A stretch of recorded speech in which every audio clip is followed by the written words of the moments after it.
All right, guys, on this segment today, we're going to be talking about angel investors and how do I find angel investors for my startup? Great question, and we're going to answer a lot of that here. So how do you find angel investors? First, you got to start with who is an angel investor? They're high net worth individuals that ultimately invest early on in startups. And so ultimately what they're doing is they are going to be looking for startups to invest their money in. That's simply what they do.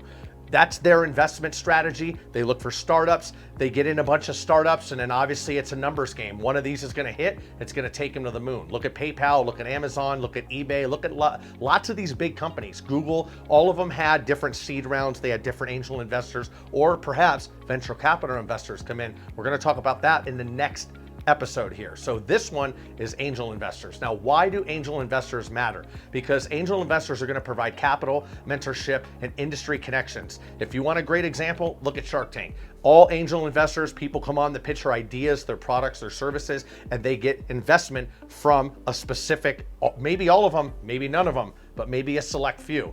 And they're able to pick who they want to go with because maybe they provide better mentorship than somebody else, or maybe they have better industry connections than somebody else. So all of this matters. So it also is a two-way fit. Early on, businesses, they want angel investors, but you can also select the right angel investor for you. Interview them, find out what's going on. What are their connections? What's their strategy? What's their involvement in past businesses? All these things matter, right? These are just touching surface level items, but you're also interviewing them just like they're interviewing you. Now, where do you find angel investors? Typically, you can find angel investors in networks like AngelList, local investor groups. There's other different platforms and forums such as Start Engine, Funders Club, Seeders, Gust, and Micro Ventures, among many others. WeFund, Start Engine, there's a whole bunch more, but you can look those up online. Obviously, there's search tools available. And then you can also look at different startup events, pitch competitions, and networking events. I've been a judge on specific pitch competitions here in Vegas, and I can tell you that they're phenomenal. I'm also an investor in businesses, and I've started many businesses myself. So I know what I'm looking for. I know what the businesses should be doing, and I know especially what should be happening early on in the business. And so the right questions, like going through these series, getting these questions, getting your plan down, this is vital, because if you can be better prepared, you're going to be ahead of the game. And I can't tell you how many times that people come in and they pitch their stuff and they're not prepared. They either don't talk about the team, they don't talk about the right problem fit or market fit, they don't talk about the right problem that they have, they don't talk about the business enough, or they're focused in all over the place or on one thing. So there's so many problems that can come up in some of these pitch competitions or just pitches in general that if you're aware of this and you can plan accordingly, then you'll be better. So ultimately, what do angel investors look for? They're looking for a strong business model, they're looking for scalable ideas, and they're looking for a credible team and market fit. The team is vitally important. I can't tell you how many times I've been in these competitions and heard them as a fly on the wall, as a judge, or just a viewer, whatever the case may be. And I've actually seen people really bomb on this because they don't talk about their team. The team is everything. We want to make sure, investors want to make sure that your team is capable of handling a lot of investment, and you have a direction and you have your ducks in a row. And what would this look like? Scalable ideas, things like that. There's different things involved here, but you need to have a pitch deck first and foremost, right?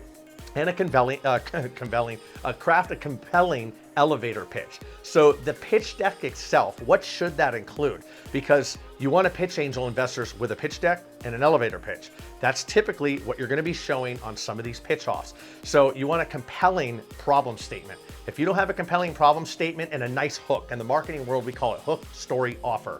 You get the hook, drive emotion in there, get people, captivate the attention, talk about the story, talk about the team, talk about your solutions, talk about the business, product, service, and then what's the offer at the end? What's the ask? What are you asking for the angel investors? What amount?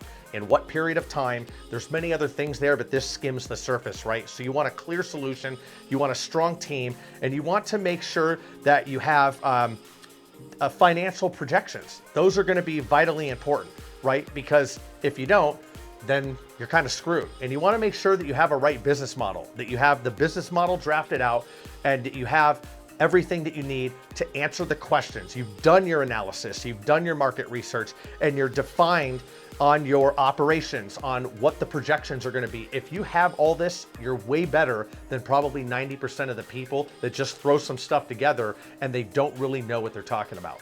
Okay, so how do you prepare for these meetings? Know your numbers, revenue, market size, projections. We just talked about that. Addressing risk and challenges. What are the challenges that are going to come up, and how are you going to handle those? What's your contingency plan? These are things that you should be asking, right?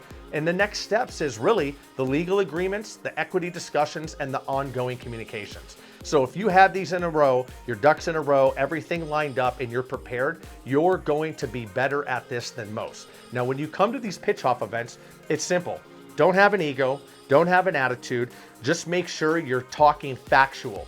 That when you're telling the story early on, 30 seconds, a minute in, whatever the case is, if you have more time, a little bit longer, but you want to make sure that you get your story and your problem, a compelling problem statement, and drive emotion. One of the better ones that I heard, it was something on cancer. X amount of people are affected by cancer, and this many people are dying every day because this is untreated. And then you let a 2-second pause remain. And people that are in the room they're going to give you attention, right? Now, this may not be yours, but ultimately you should have a good one that follows kind of the same status, if you will, right? Pick yours, make sure it drives emotion, and actually get it down. So up next, we're going to have how to get venture capital investors, because venture capital is different. We're not talking about a single angel investor. We're talking about venture capital. See you on the next one.